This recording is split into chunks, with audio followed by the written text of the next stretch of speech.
আপনি কি জানেন এইসব খেলোয়াড়দের পরিহিত জার্সির পেছনে লুকিয়ে আছে এক রহস্য।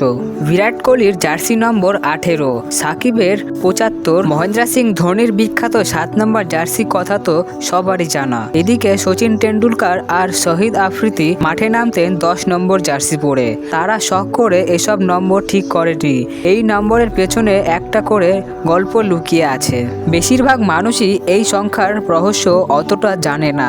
আজকের ভিডিওতে বিখ্যাত কিছু ক্রিকেটারদের জার্সি নম্বরের পেছনের গল্প জানাবো। প্রথমে আসা যাক বিরাট কোহলির প্রসঙ্গে।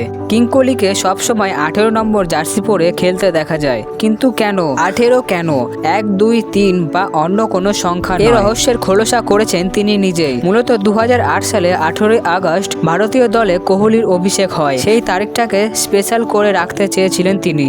আবার এতটা জানা যায় কোহলির বাবা পৃথিবী থেকে বিদায় নিয়েছিলেন 18 ডিসেম্বর তারিখে। সেই জন্য তিনি এই সংখ্যাটিকে নিজের জীবনে আলাদা করে মনে রাখতে চেয়েছেন। 10 নম্বর জার্সিতে ফুটবল খেলে জগৎ বিখ্যাত হয়েছেন লিওনেল মেসি।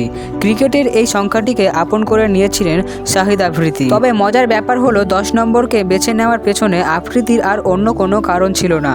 তিনি শুধু এই সংখ্যাটিকে পছন্দ করতেন। গ্রেট সচিন টেন্ডুলকারের জার্সি নম্বরটাও কিন্তু 10 ছিল। তবে সচিন ক্যারিয়ারে শুরুতে 99 নাম্বার জার্সি পরে খেলতেন, এরপর 33 এবং সবশেষে স্থিত হয়েছেন 10-এ এসে।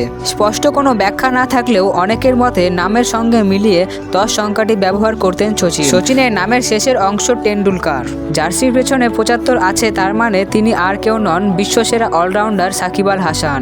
কিন্তু সাকিবের জার্সি নম্বরেও নেই কোনো রহস্য বা গল্প। একবার এক সাক্ষাৎকারে সাকিব আর বলেছিলেন, যখন জার্সিটা দেওয়া হয় তখন কোনো বিশেষ কারণ ছিল না, কিন্তু এখন তো এটা স্পেশাল। প্রিয় দর্শক, ভিডিওটি অতিরিক্ত বড় হওয়ায় দুটি ভাগে ভাগ করতে হয়েছে। দ্বিতীয় পর্ব চ্যানেলে গিয়ে দেখে আসতে পারেন। ধন্যবাদ।